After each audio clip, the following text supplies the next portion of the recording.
Monstruos con tentáculos, sí. Pero sobre todo, dioses indiferentes que se esconden en los rincones más oscuros del universo, para los cuales no somos más importantes que los ácaros del polvo lo son para nosotros. Esto y mucho más es lo que nos aterroriza de H.P. Lovecraft.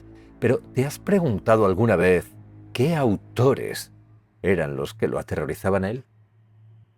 Hoy hablaremos de Algernon Blackwood, uno de los autores a los que Lovecraft admiraba y que lo influenciaron en gran medida. Hablaremos de su vida, de su obra y de qué la hacía tan terrorífica y sobre todo tan especial que era inadaptable. Pero quédate, porque después podrás escuchar una de sus historias más escalofriantes en formato audiolibro. Dramatizado, con voz humana, sin inteligencia artificial, como debe ser. Antes de que Lovecraft nos hiciera temer a las entidades cósmicas, Algernon Blackwood ya estaba explorando un horror mucho más personal. Blackwood nació en Inglaterra en 1869 y, a diferencia de Lovecraft, no era precisamente un académico encerrado en una biblioteca. Blackwood fue un aventurero, un hombre de acción. Se curtió trabajando como granjero en Canadá, buscando oro durante la fiebre del Klondike y como reportero en Nueva York. Esta vida de aventuras lo pone en una fascinante comparación con otro gigante literario, Jack London, que seguramente te sonará como el autor de Colmillo Blanco y que fue uno de los primeros autores bestsellers de la historia y cuya muerte da para una novela. Pero a Jack London lo conoceremos más adelante, porque vamos a leer también aquí en el canal uno de sus relatos más terroríficos, 1000 muertes. Pero eso será en otra ocasión. La cuestión es que tanto Jack London como Algernon Blackwood extrajeron de sus vivencias en la naturaleza más salvaje la materia prima para sus obras. Pero mientras London se enfocaba en la lucha física del hombre contra un entorno hostil, Blackwood se interesó por algo más extraño.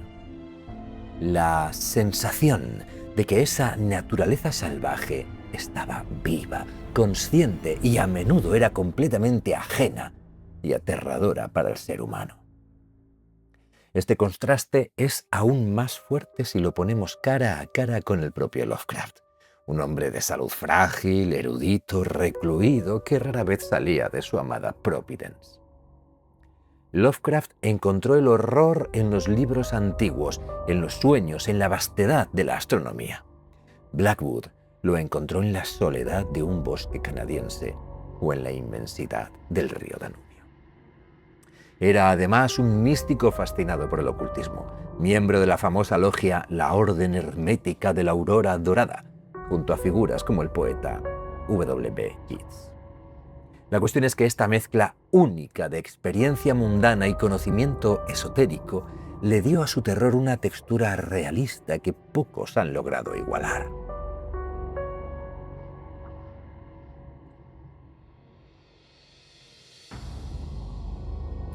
El propio Lovecraft dijo de Blackwood que era el maestro absoluto e incuestionable de la creación de atmósferas inquietantes. Para entenderlo, nada mejor que tomar como ejemplo su famoso relato escrito en 1906 y que vamos a escuchar en unos minutos, La casa vacía. La premisa de esta historia es muy sencilla. Un hombre y su tía deciden pasar la noche en una casa abandonada con una reputación terrible de violencia y maldad. En la historia acompañaremos a los protagonistas en su visita a la casa abandonada, llena de crujidos, de sombras. Poco a poco iremos notando cómo un escalofrío nos sube por la espalda como un cuchillo helado. Blackwood no necesita fantasmas con sábanas ni monstruos que saltan desde la oscuridad. Construye el miedo poco a poco, con pequeños detalles. El silencio denso, el aire helado de un cuarto cerrado, la certeza de que no están solos. Blackwood nunca te enseña al monstruo, no te hace sentir su respiración en la nuca, te convence de que el verdadero horror no es lo que ves, sino lo que tu propia mente es capaz de imaginar en la oscuridad. Este es el terror atmosférico en estado puro. Y en la casa vacía, veremos una cosa más. Los protagonistas no se enfrentan a un espíritu vengativo, sino al eco de un acto terrible, una emoción tan violenta que ha quedado grabada en el lugar, repitiéndose fuera del tiempo. Este concepto, el de una mancha psíquica en la realidad, influiría en Lovecraft y en otros autores. Ahí tenemos el Overlook del Resplandor, la mansión de Hill House, influiría en ellos para siempre. Pero estábamos hablando de Lovecraft. La influencia de Blackwood en Lovecraft es inmensa y va mucho más allá de la admiración que sentía el primero por el segundo. Podemos trazar una línea directa que va desde el relato más famoso de Blackwood, Los Sauces, hasta una de las obras maestras de Lovecraft, El color que cayó del cielo, que podéis escuchar también en el canal. Suscríbete, anda. En Los Sauces, dos amigos que viajan en canoa por el Danubio se ven atrapados en una isla donde sienten la presencia de entidades de otra dimensión. Seres que no son hostiles, sino simplemente distintos, y cuya existencia deforma la realidad. Esta idea de un horror no humano, indiferente y que corrompe la naturaleza misma es el corazón del color que cayó del cielo. Lovecraft tomó de Blackwood la revolucionaria idea de que el cosmos no es necesariamente malvado, sino indiferente, y que el verdadero terror no proviene de demonios, sino de fuerzas y leyes naturales que operan en una escala que nos es incomprensible. Es el miedo a lo vasto, a lo antiguo, a lo completamente ajeno. August Derleth, amigo de Lovecraft, incluso incorporó directamente la versión de Blackwood del Wendigo al universo de los mitos de Cthulhu. Algernon Blackwood, el aventurero místico, nos enseñó que las mejores historias de miedo no necesariamente mostraban todo. Su genialidad estaba en la sugerencia, en darle al lector las herramientas para que construyera su propio pánico. Enfrentó al hombre no contra monstruos, sino contra la aterradora inmensidad del universo y la fragilidad de nuestra percepción. Su enorme influencia nos demuestra, a día de hoy, bien entrados el siglo XXI, que a veces un enfoque sutil y atmosférico puede ser mucho más duradero y escalofriante que el terror explícito. Pero ahora te pregunto a ti. ¿Prefieres el horror sugerido de Blackwood o el horror más explícito de otros autores? ¿Qué relato suyo, como Los Sauces o el Wendigo, te ha impactado más? Déjame tus respuestas en los comentarios. Lo importante es que ahora ha llegado el momento de apagar las luces, ajustarse los cascos, subir el volumen e irnos a explorar una casa abandonada. Con suerte, saldremos incólumes de ella. Con suerte.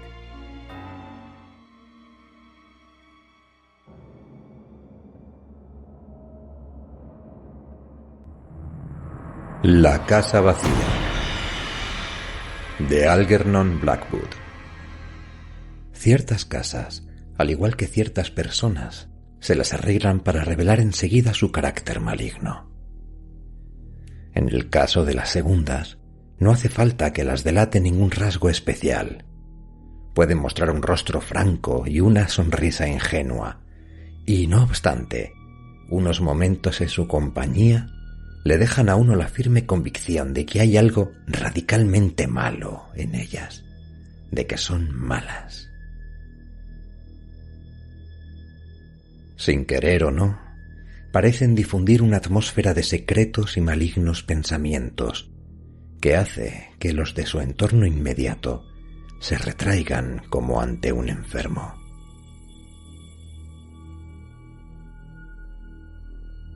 Este mismo principio es válido, quizá, para las casas. Y el aroma de las malas acciones perpetradas bajo un determinado techo, mucho después de haber desaparecido quienes las cometieron, pone la carne de gallina y los pelos de punta. Algo de la pasión original del malhechor y del horror experimentado por su víctima llega al corazón del desprevenido visitante, que nota de pronto un hormigueo en los nervios y que se le eriza el pelo y se le hiela la sangre. Se sobrecoge sin una causa aparente.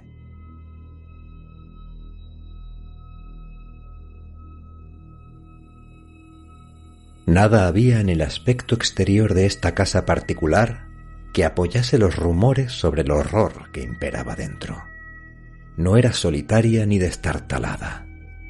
Se hallaba arrinconada en un ángulo de la plaza y era exactamente igual que sus vecinas, con el mismo número de ventanas, idéntico balcón dominando los jardines e idéntica escalinata blanca hasta la oscura y pesada puerta de la entrada. En la parte de atrás tenía el mismo cuadro de césped con bordes de boj, que iba de la tapia de separación de una de las casas adyacentes a la de la otra. Por supuesto, su tejado tenía también el mismo número de chimeneas y la misma anchura y ángulo de aleros. Incluso las sucias verjas eran igual de altas que las demás. Sin embargo, esta casa de la plaza, igual en apariencia a los 50 feos edificios que tenía a su alrededor, era en realidad muy distinta. Espantosamente distinta.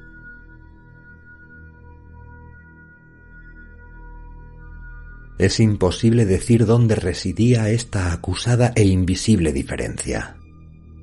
No puede atribuirse enteramente a la imaginación, porque las personas que, ignorantes de lo ocurrido, visitaron unos momentos su interior, habían declarado después que algunas de sus habitaciones eran tan desagradables que preferían morir a volver a entrar en ellas, y que el ambiente del edificio les producía auténtico pavor.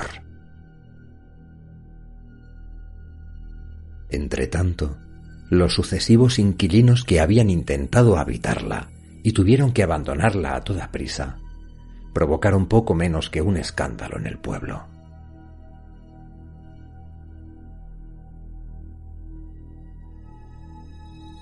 Cuando Shorthouse entró para pasar el fin de semana con su tía Julia, en la casita que ésta tenía junto al mar al otro extremo del pueblo, la encontró rebosante de misterio y excitación.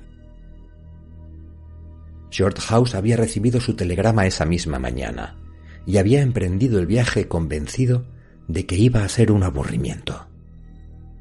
Pero en el instante en que le cogió la mano y besó su mejilla de manzana arrugada, percibió el primer indicio de su estado electrizado. Su impresión aumentó al saber que no tenía más visitas y que le había telegrafiado por un motivo muy especial. Había algo en el aire, algo que sin duda iba a dar fruto. Porque esta vieja solterona, con su afición a las investigaciones metapsíquicas, tenía talento y fuerza de voluntad y de una manera o de otra se las arreglaba normalmente para llevar a término sus propósitos. Hizo su revelación poco después del té, mientras caminaba despacio junto a él por el paseo marítimo, en el crepúsculo. «Tengo las llaves», anunció, con voz embargada, aunque medio sobrecogida. «Me las han dejado hasta el lunes». «¿Las de la caseta de baño?» preguntó él con candor, desviando la mirada del mar al pueblo. Nada la hacía ir más deprisa al grano que aparentar estupidez. «No», susurró, «son las de la casa de la plaza. Voy a ir allí esta noche». Shorthouse sintió que le recorría la espalda un levísimo temblor. Abandonó su tonillo burlón. Algo en la voz y actitud de su tía le produjo un estremecimiento. Hablaba en serio. «Pero no puedes ir sola», empezó. «Por eso te he telegrafiado», dijo con decisión. Se volvió a mirarla. Su rostro feo, arrugado, enigmático, rebosaba de excitación. El rubor del sincero entusiasmo producía una especie de halo a su alrededor. Le brillaban los ojos. Notó en ella otra oleada de emoción acompañada de un segundo estremecimiento, esta vez más acusado. Gracias, tía Julia, dijo cortésmente.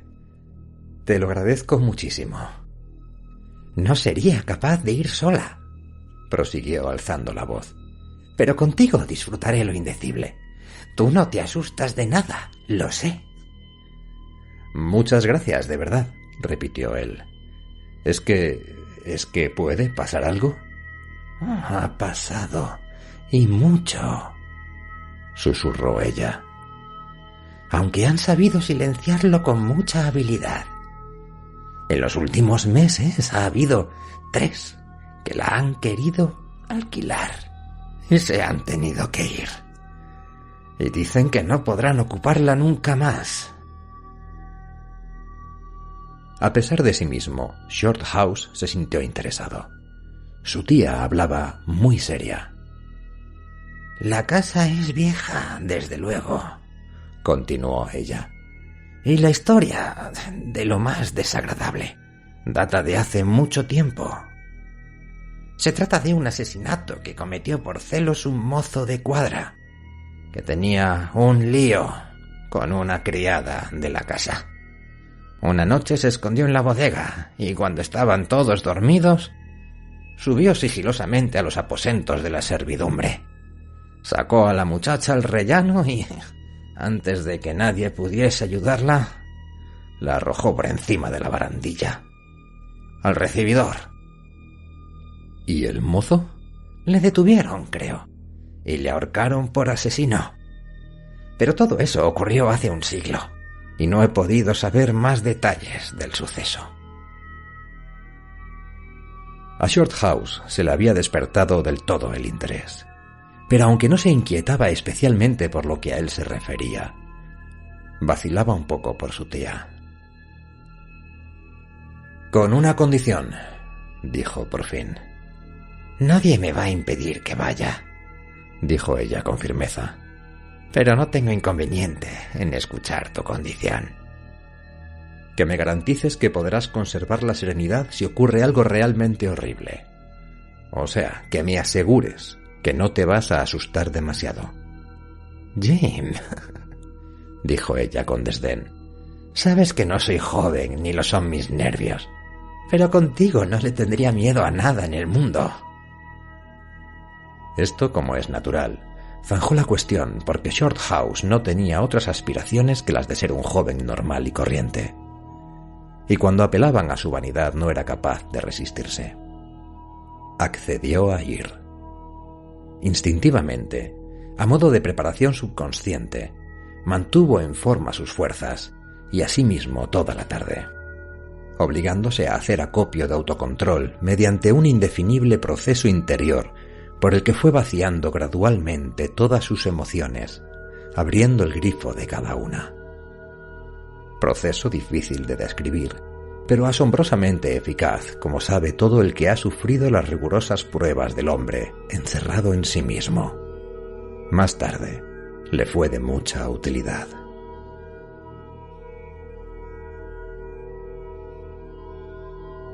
Pero hasta las 10:30, en que se detuvieron en el recibidor a la luz de las lámparas acogedoras y envueltos aún por los tranquilizadores influjos humanos, no necesitó echar mano de esta reserva de fuerzas acumuladas.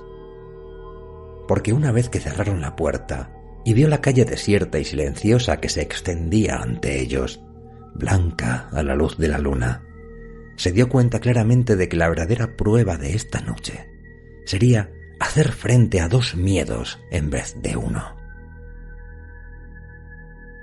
Tendría que soportar el miedo de su tía y el suyo. Y al observar su semblante de esfinge y comprender que no tendría una expresión agradable en un acceso de verdadero terror, pensó que sólo una cosa le consolaba en toda esta aventura: su confianza en que su propia voluntad y fuerza resistirían cualquier sobresalto.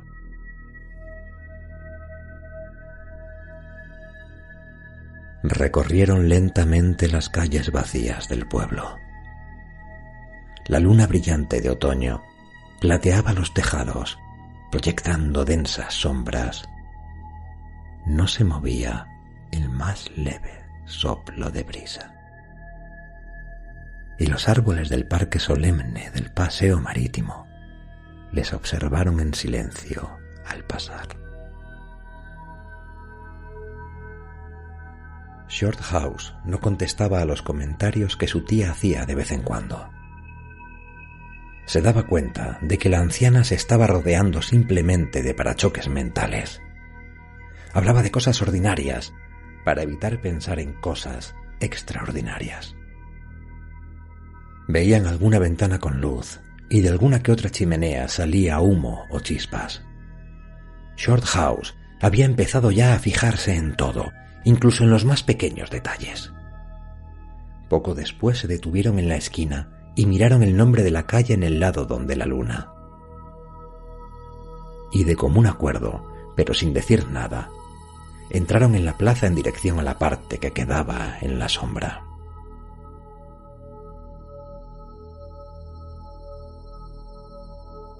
«La casa es el 13», oyó Shorthouse. Ni uno ni otro hicieron el menor comentario sobre las evidentes connotaciones. 13. Cruzaron la ancha franja de luz lunar y echaron a andar por el enlosado en silencio. A mitad de la plaza notó Shorthouse que un brazo se deslizaba discreta pero significativamente por debajo del suyo. Comprendió entonces que la aventura había empezado de verdad y que su compañera estaba ya cediendo terreno de manera imperceptible a los influjos contrarios. Necesitaba apoyo. Minutos después se detuvieron ante una casa alta y estrecha que se alzaba ante ellos en la oscuridad, fea de forma y pintada de un blanco sucio. Unas ventanas sin postigo ni persiana les miraron desde arriba, brillando aquí y allá con el reflejo de la luna. La lluvia y el tiempo habían dejado rayas y grietas en la pared y la pintura, y el balcón sobresalía un poco anormalmente del primer piso. Pero salvo este aspecto general de abandono, propio de una casa deshabitada, nada había a primera vista que delatase el carácter maligno que esta mansión había adquirido. Tras mirar por encima del hombro para cerciorarse de que nadie les había seguido, subieron la escalinata y se detuvieron ante la enorme puerta negra que les cerraba el paso, imponente. Pero ahora les invadió la primera oleada del nerviosismo, y Shorthouse hurgó largo rato con la llave, antes de conseguir meterla en la cerradura. Por un instante, a decir verdad, los dos abrigaron la esperanza de que no se abriese, presa ambos de diversas emociones desagradables. Allí de pie, en el umbral de su espectral aventura. Shorthouse, que manipulaba la llave estorbado por el peso firme sobre su brazo, se daba cuenta de la solemnidad del momento. Era como si el mundo entero, porque en ese instante parecía como si toda la experiencia se concentrase en su propia conciencia, escuchara al arañar de esta llave. Un extraviado soplo de aire bajó por la calle desierta, despertando un rumor efímero en los árboles detrás de ellos. Por lo demás, el ruido de la llave era lo único que se oía. Y finalmente giró en la cerradura. Se abrió pesadamente la puerta y reveló el abismo de tinieblas del interior.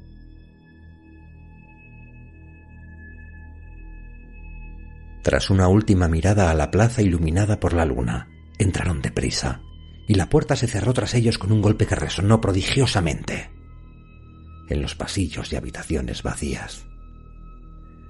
Pero con los ecos se hizo audible otro ruido, y tía Julia se agarró súbitamente a él con tal fuerza que tuvo que dar un paso atrás para no caerse.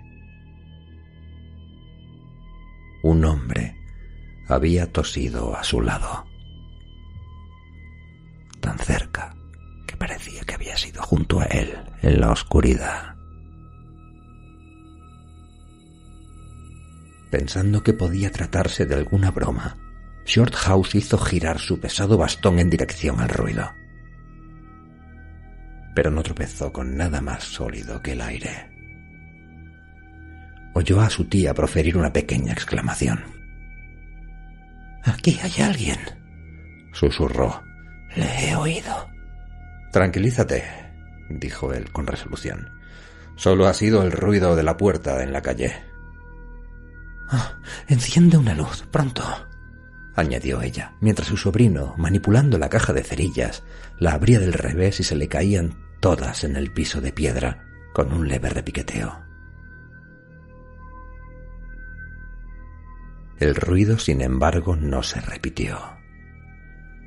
Ni hubo indicio de pasos retirándose.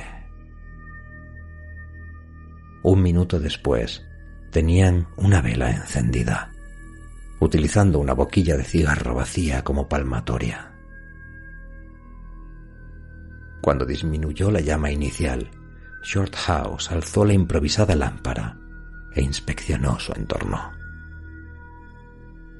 Y lo encontró bastante lúgubre, a decir verdad, porque no hay morada humana más desolada que la que está vacía de muebles, oscura, muda, abandonada, y ocupada no obstante por un rumor sobre sucesos malvados y violentos.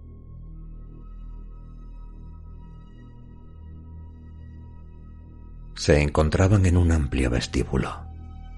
A la izquierda había una puerta que daba a un espacioso comedor. Enfrente, el recibidor se prolongaba estrechándose en un pasillo largo y oscuro que conducía, al parecer, a la escalera que bajaba a la cocina.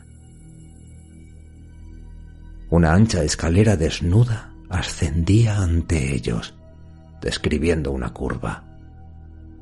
Estaba toda en sombras, salvo un único rodal en mitad, donde daba la luna que se filtraba por una ventana, creando una mancha luminosa sobre la madera. Este haz de luz difundía una tenue luminiscencia arriba y abajo, dotando a los objetos cercanos de una silueta brumosa, infinitamente más sugerente y espectral que la completa oscuridad. La luz filtrada de la luna parece pintar siempre rostros en la penumbra que la rodea. Y al asomarse Shorthouse al pozo de tinieblas y pensar en las innumerables habitaciones vacías y pasillos de la parte superior del viejo edificio, sintió deseos de encontrarse otra vez en la plaza o en el confortable cuartito de estar que habían dejado hacía una hora. Comprendiendo que estos pensamientos eran peligrosos, los rechazó e hizo acopio de toda su energía para concentrarse en el momento presente. «Tía Julia», dijo en voz alta, con gravedad, «vamos a recorrer la casa de punta a rabo y a hacer una inspección exhaustiva». Los ecos de su voz se apagaron lentamente en todo el edificio. Y en el intenso silencio que siguió, se volvió a mirarla. A la luz de la vela, notó que tenía ya el rostro mortalmente pálido. Pero ella se soltó de su brazo un momento y dijo en un susurro, colocándose frente a él: «De acuerdo, tenemos que asegurarnos de que no hay nadie escondido. Eso es lo primero». Su sobrino le dirigió una mirada de admiración. «¿Estás completamente decidida? Aún no es demasiado tarde». «Sí», susurró ella, desviando los ojos nerviosamente hacia las sombras de atrás. «Completamente decidida, solo una cosa». «¿Qué?» «No tienes que dejarme sola ni un instante». «Pero ten presente que debemos investigar enseguida cualquier ruido o aparición, porque dudar significaría aceptar el miedo. Sería fatal». «De acuerdo», dijo ella, algo temblorosa, tras un momento de vacilación. «Lo intentaré». Tomados del brazo, Shorthouse con la vela goteante y el bastón, y su tía con la capa sobre los hombros, perfectos personajes de comedia para cualquiera menos para ellos, iniciaron una inspección sistemática. Con sigilo, andando de puntillas y cubriendo la vela para no delatar su presencia a través de las ventanas sin postigo, entraron primero al comedor. No vieron un solo mueble. Unas paredes desnudas. Unas chimeneas feas y vacías les miraron. Todas las cosas parecieron ofenderse ante esta intrusión y les observaron con ojos velados, por así decir. Le seguían ciertos susurros. Las sombras revoloteaban en silencio a derecha e izquierda. Parecía que tenían siempre a alguien detrás, vigilando, esperando la ocasión para atacarles.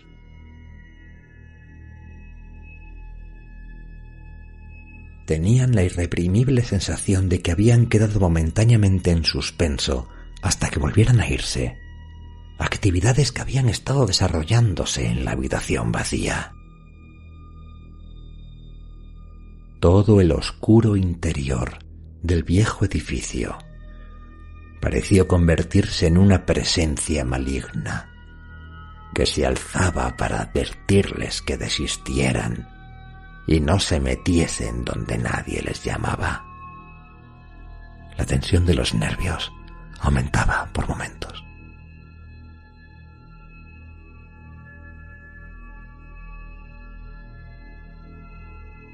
Salieron del oscuro comedor por dos grandes puertas plegables y pasaron a una especie de biblioteca o salón de fumar, igualmente envuelto en silencio, polvo y oscuridad. De él regresaron al vestíbulo, cerca del remate de la escalera de atrás. Aquí se abrió ante ellos un túnel de negrura que conducía a las regiones inferiores y, hay que confesarlo, vacilaron. Pero fue solo un momento, dado que lo peor de la noche estaba por venir. Era esencial no retroceder ante nada. Tía Julia tropezó en el peldaño que iniciaba el oscuro descenso, mal iluminado por la vela parpadeante, y al propio Shorthouse casi le dieron ganas de salir corriendo. «Vamos», dijo en tono perentorio, y su voz se propagó y se perdió en los espacios vacíos y oscuros de abajo. «Ya voy», balbuceó ella, agarrándose a su brazo con fuerza innecesaria.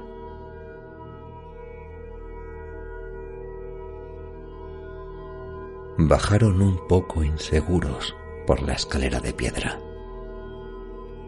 Un aire húmedo, frío, estancado y maloliente les dio en la cara.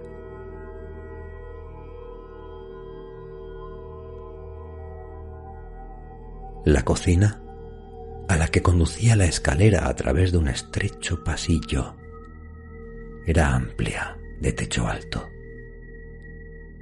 Tenía varias puertas. Unas eran de alacenas, con jarras vacías todavía en los estantes. Otras daban acceso a dependencias horribles y espectrales. Todas ellas más frías y menos acogedoras que la propia cocina. Las cucarachas se escabulleron por el suelo. Una de las veces, al tropezar con una mesa de madera que había en un rincón, algo del tamaño de un gato, saltó al suelo, cruzó veloz el piso de piedra y desapareció en la oscuridad. Todos los lugares producían la sensación de haber sido ocupados recientemente. Una impresión de tristeza y melancolía.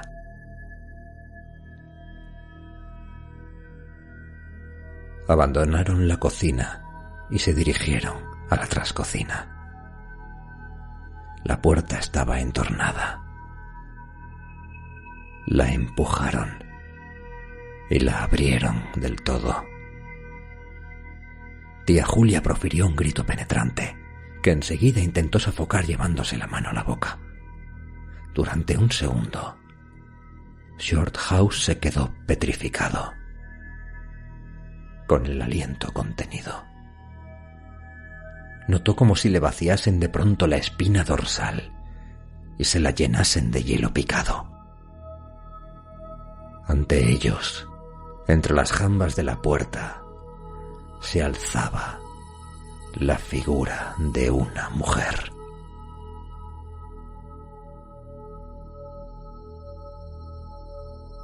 Tenía el pelo desgreñado, la mirada fija y demente, y un rostro aterrado y mortalmente pálido. Estuvo allí inmóvil por espacio de un segundo. Luego parpadeó la vela y la mujer desapareció absolutamente, y la puerta no enmarcó otra cosa que una oscuridad vacía.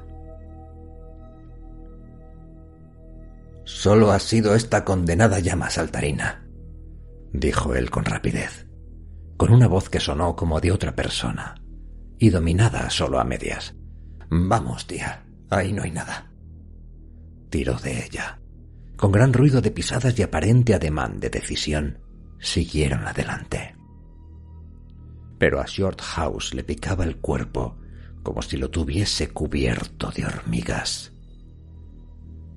Y se daba cuenta, por el peso que notaba en el brazo, de que hacía fuerza para andar por los dos.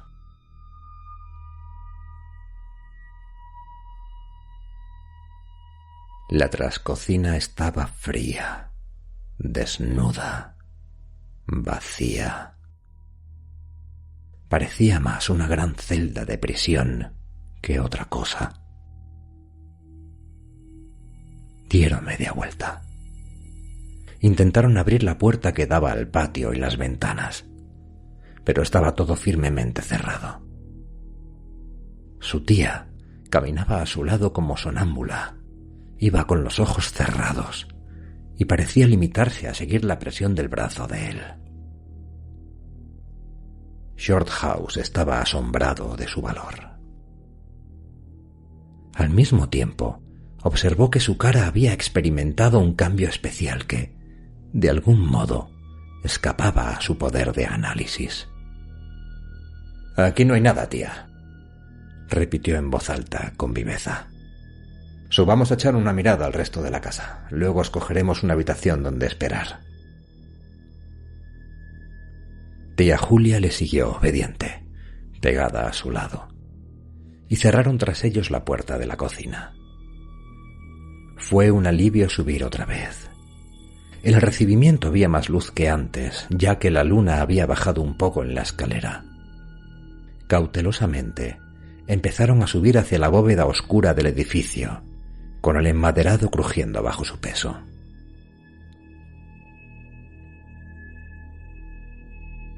En el primer piso descubrieron el gran salón doble, cuya inspección no reveló nada. Tampoco aquí encontraron signo alguno de mobiliario o de reciente ocupación. No había más que polvo, abandono y sombras. Abrieron las grandes puertas plegables entre el salón de delante y el de atrás. Salieron otra vez al rellano y continuaron subiendo.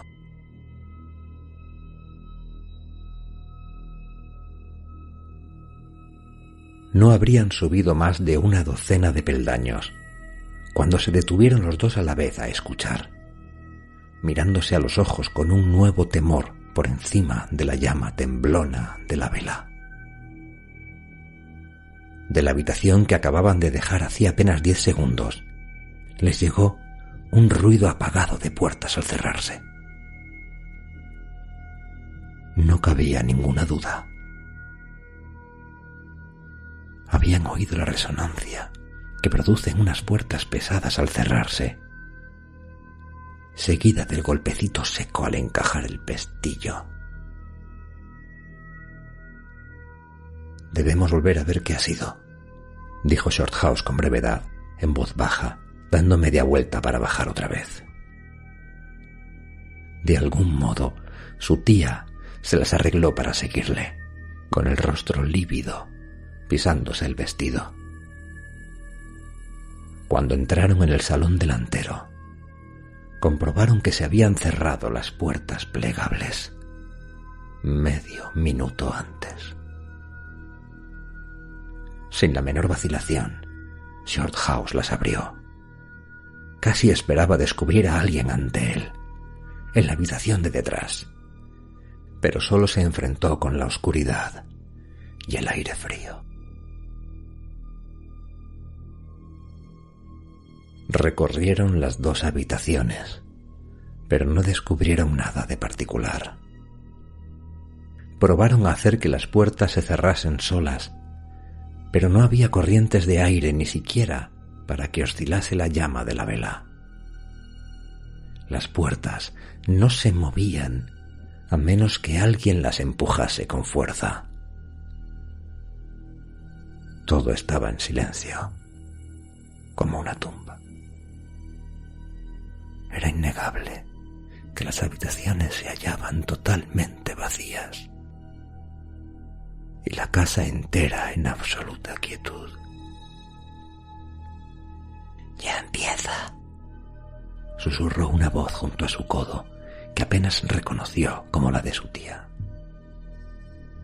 Shorthouse asintió con la cabeza, sacando el reloj para comprobar la hora. Eran las 12 menos cuarto. Anotó en su cuaderno exactamente lo ocurrido hasta aquí, dejando antes la vela en el suelo. Tardó unos momentos en colocarla de pie, apoyándola contra la pared. Tía Julia ha dicho siempre que en ese momento no miraba, ya que había vuelto la cabeza hacia la habitación donde creía haber oído moverse algo. En cualquier caso, los dos coinciden en que sonaron pasos precipitados, fuertes y muy rápidos, y al instante siguiente se apagó la vela.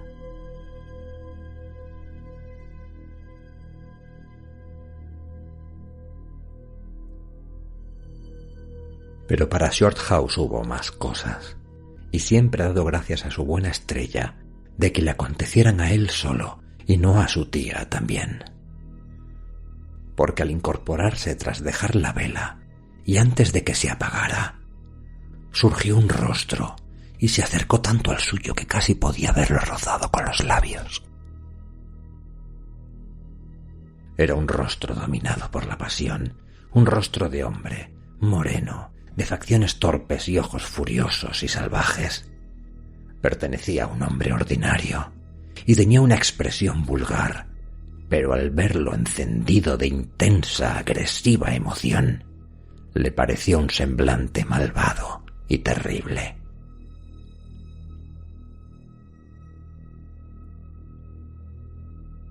No hubo el más leve movimiento de aire, nada, aparte del rumor precipitado de pies, enfundados en calcetines o en algo que amortiguaba las pisadas, de la aparición de ese rostro y del casi simultáneo apagón de la vela.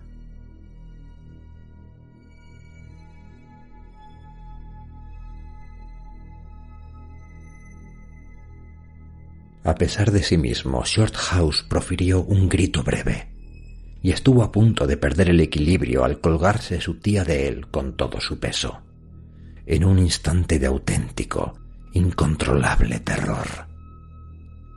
Ella no dijo nada, aunque se agarró a su sobrino con todas sus fuerzas. Por fortuna no había visto nada, solo había oído el ruido apagado de los pasos. Recobró el dominio de sí casi enseguida y él se pudo soltar y encender una cerilla. Las sombras huyeron en todas direcciones ante la llamarada, y su tía se inclinó y recogió la boquilla con la preciosa vela. Descubrieron que no había sido apagada de un soplo. Habían aplastado el pábilo. Lo habían hundido en la cera, que estaba aplanada, como por un instrumento liso y pesado.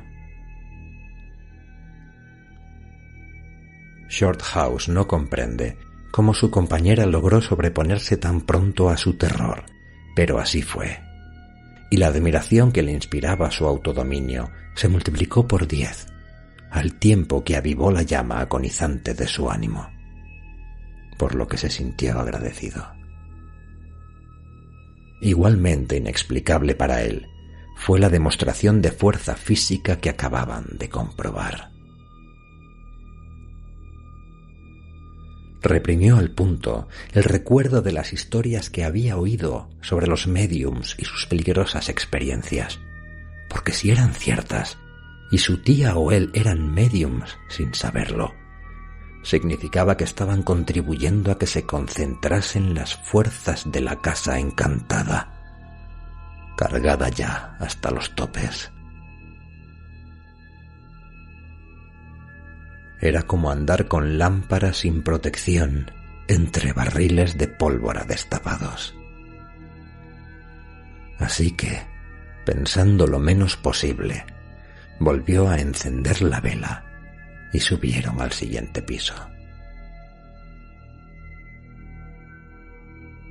Es cierto que el brazo que agarraba el suyo estaba temblando y que sus propios pasos eran a menudo vacilantes, pero prosiguieron con minuciosidad, y tras una inspección infructuosa subieron el último tramo de escalera hasta el ático.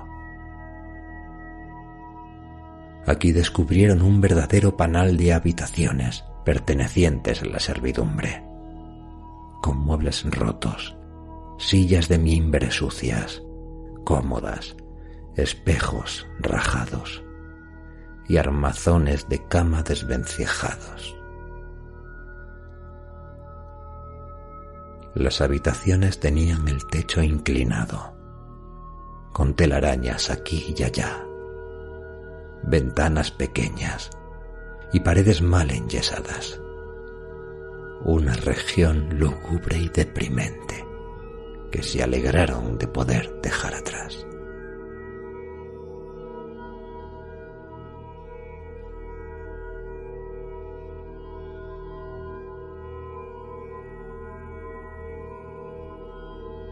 Daban las 12 cuando entraron en un cuartito del tercer piso, casi al final de la escalera, y se acomodaron en él como pudieron para esperar el resto de la aventura.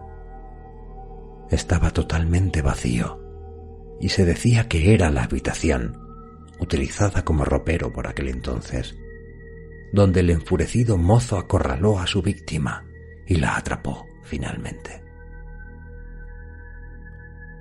Fuera, al otro lado del pasillo, empezaba el tramo de escalera que subía a las dependencias de la servidumbre que acababan de inspeccionar.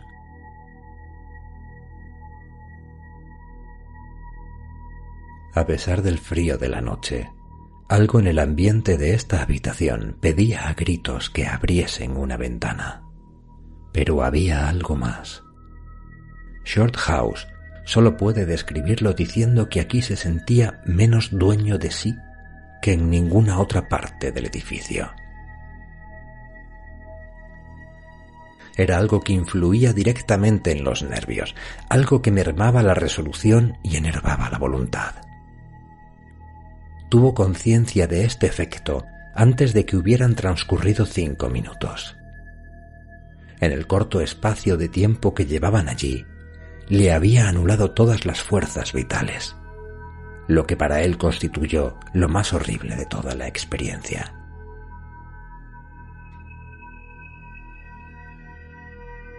Dejaron la vela en el suelo y entornaron un poco la puerta, de manera que el resplandor no les deslumbrase ni proyectase sombras en las paredes o el techo.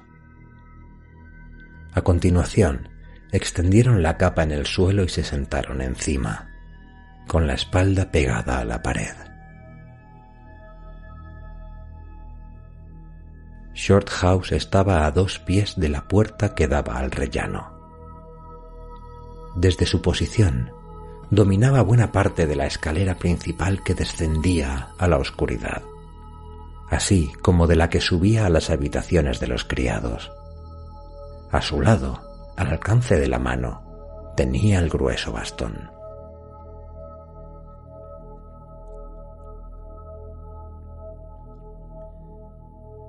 La luna se hallaba ahora sobre la casa. A través de la ventana abierta podían ver las estrellas alentadoras como ojos amables que observaban desde el cielo. Uno tras otro, los relojes del pueblo fueron dando las 12. Y cuando se apagaron los tañidos, descendió otra vez sobre todas las cosas el profundo silencio de la noche sin brisas. Solo el oleaje del mar, lúgubre y lejano, llenaba el aire de murmullos cavernosos.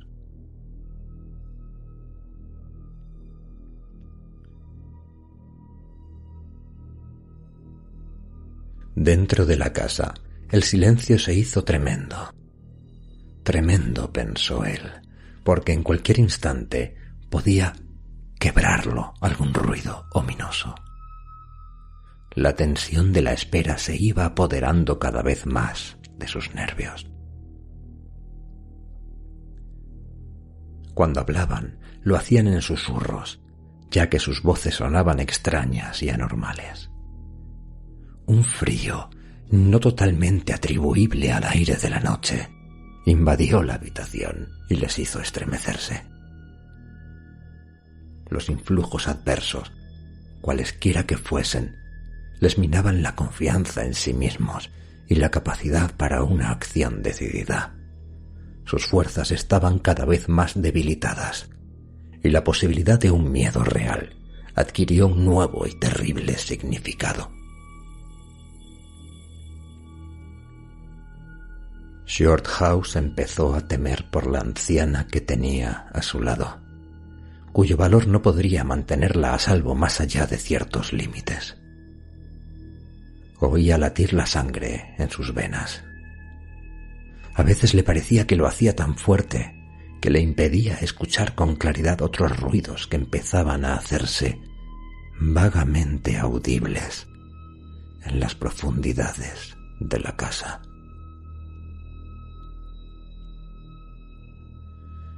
Cuando trataba de concentrar la atención en esos ruidos, cesaban instantáneamente. Desde luego no se acercaban. Sin embargo, no podía menos de pensar que había movimiento en alguna de las regiones inferiores de la casa. El piso donde estaba el salón, cuyas puertas se habían cerrado misteriosamente, parecía demasiado cercano. Los ruidos provenían de más lejos. Pensó en la gran cocina, con las negras cucarachas escabulléndose, y en la pequeña y lóbrega trascocina, aunque en cierto modo parecían no surgir de parte alguna. Lo que sí era cierto es que no provenían de fuera de la casa. Y entonces, de repente, comprendió la verdad, y durante un minuto le pareció como si hubiese dejado de circularle la sangre y se le hubiese convertido en hielo. Los ruidos no venían de abajo, ni mucho menos, sino de arriba, de alguno de aquellos horrorosos cuartitos de los criados, de muebles destrozados, techos inclinados y estrechas ventanas, donde había sido sorprendida la víctima y donde salió para morir. Y desde el instante en que descubrió de dónde procedían, comenzó a oírlos más claramente. Era un rumor de pasos que avanzaban, furtivos, por el pasillo de arriba, entraban y salían de las habitaciones y pasaban entre los muebles.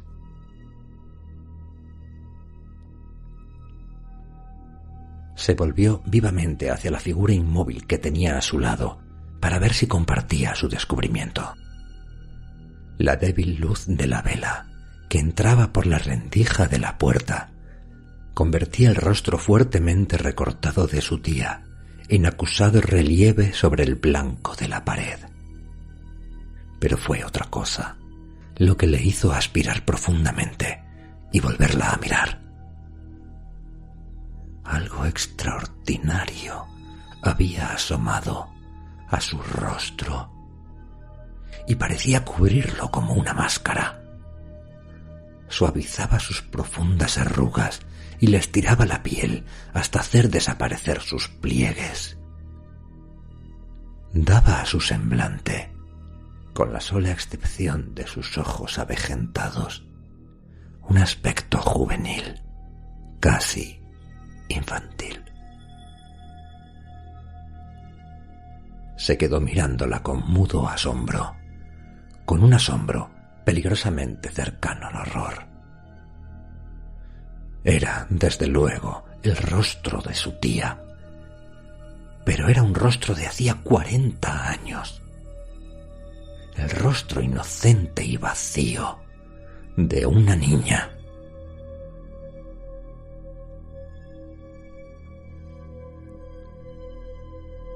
Shorthouse había oído contar historias sobre el extraño efecto del terror, que podía borrar de un semblante humano toda emoción, eliminando las expresiones anteriores.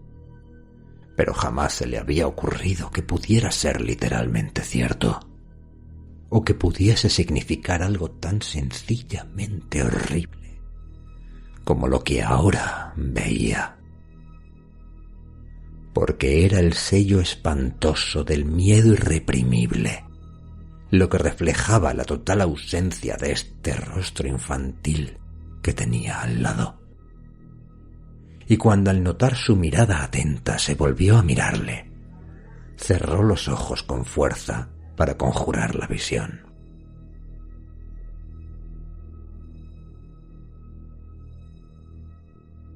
Sin embargo, al volverse un minuto después, con los nervios a flor de piel, descubrió para su inmenso alivio otra expresión. Su tía sonreía. Y aunque tenía la cara mortalmente pálida, se había disipado el velo espantoso y le estaba volviendo su aspecto normal.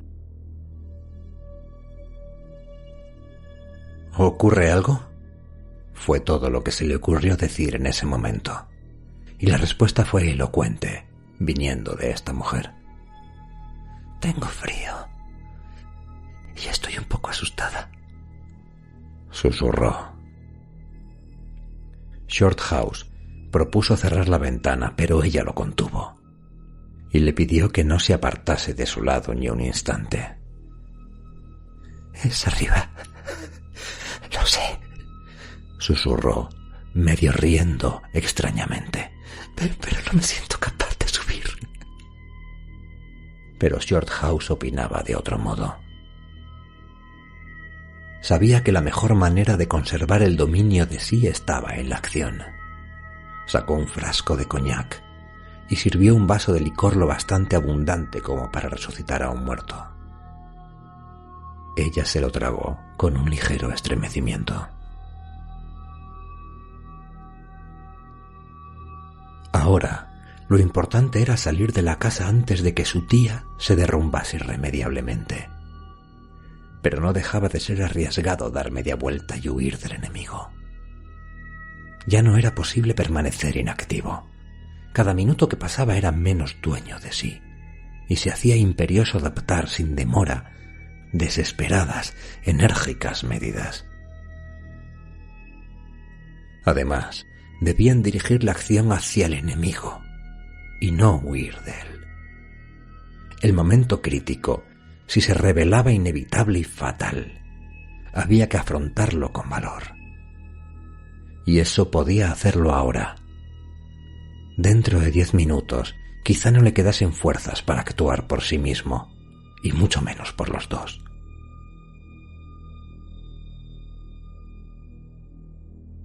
Arriba, entre tanto, los ruidos sonaban más fuertes y cercanos, acompañados de algún que otro crujido del entarimado. Alguien andaba con sigilo, tropezando de vez en cuando con los muebles. Tras esperar unos instantes a que hiciese efecto la tremenda dosis de licor, y consciente de que duraría solo unos momentos, Shorthouse se puso de pie en silencio y dijo con voz decidida: «Ahora, tía Julia, vamos a subir a averiguar qué es todo ese ruido. Tienes que venir también. Es lo acordado». Tomó el bastón y fue al ropero a por la vela. Una figura endeble, tambaleante, con la respiración agitada, se levantó a su lado. Oyó que decía débilmente algo sobre que estaba dispuesta. Le admiraba el ánimo de la anciana. Era mucho más grande que el suyo, y mientras avanzaban, en alto la vela goteante, iba emanando de esta mujer temblorosa y de cara pálida que marchaba a su lado una fuerza sutil que era verdadera fuente de inspiración para él. Tenía algo grande que le avergonzaba y le prestaba un apoyo sin el cual no se habría sentido en absoluto a la altura de las circunstancias.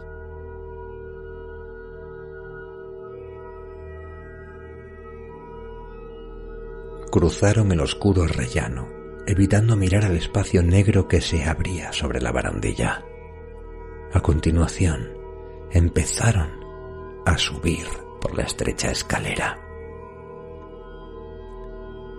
Dispuestos a enfrentarse a los ruidos que se hacían más audibles y cercanos por momentos. A mitad de camino, tropezó tía Julia, y Shorthouse se volvió para cogerla del brazo. Y justo en ese instante se oyó un chasquido terrible en el corredor de los criados. Le siguió un intenso chillido agónico, que fue grito de terror y grito de auxilio mezclados en uno solo.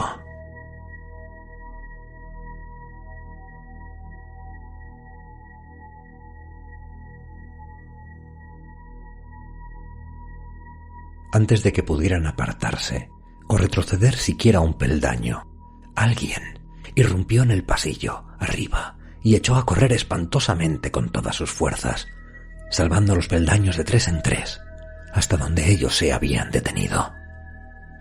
Las pisadas eran leves y vacilantes, pero tras ellas sonaron otras más pesadas que hacían estremecer la escalera.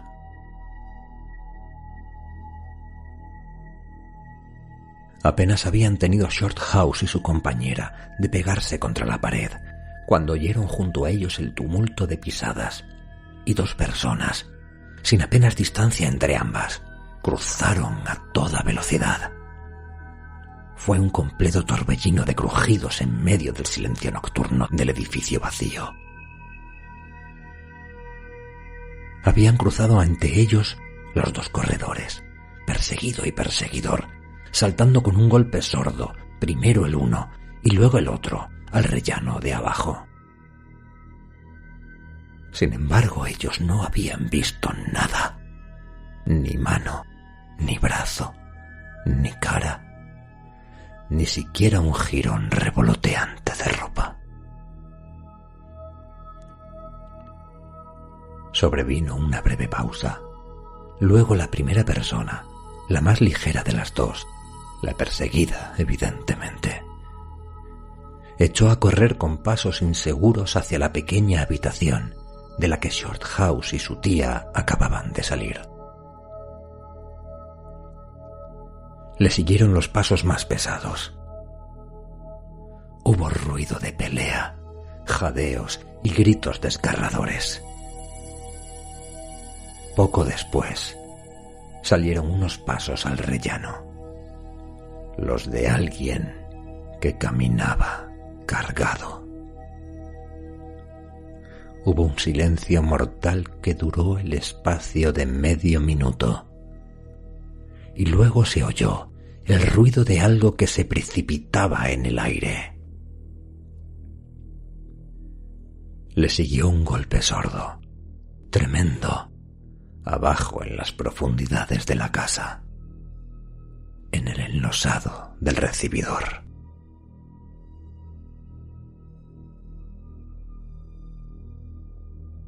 A continuación reinó un silencio total. Nada se movía. La llama de la vela se alzaba imperturbable. Así había permanecido todo este tiempo. Ningún movimiento había agitado el aire.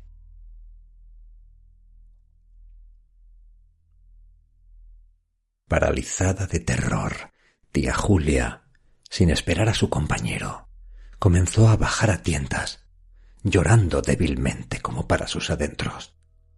Y cuando su sobrino la rodeó con el brazo y casi la llevó en volandas, notó que temblaba como una hoja. Shorthouse entró en el cuartito, recogió la capa del suelo y, cogidos del brazo, empezaron a bajar muy despacio, sin pronunciar una sola palabra ni volverse a mirar hacia atrás, los 3 tramos de escalera hasta el recibidor. No vieron nada, aunque mientras bajaban tenían la sensación de que alguien les seguía, paso a paso. Cuando iban deprisa, se quedaba atrás. Cuando tenían que ir despacio, les alcanzaba. Pero ni una sola vez se volvieron para mirar, y a cada vuelta bajaban los ojos por temor al horror que podría sorprenderles en el tramo superior. Shorthouse abrió la puerta de la calle con manos temblorosas. Salieron a la luz de la luna y aspiraron profundamente el aire fresco de la noche que venía desde el mar.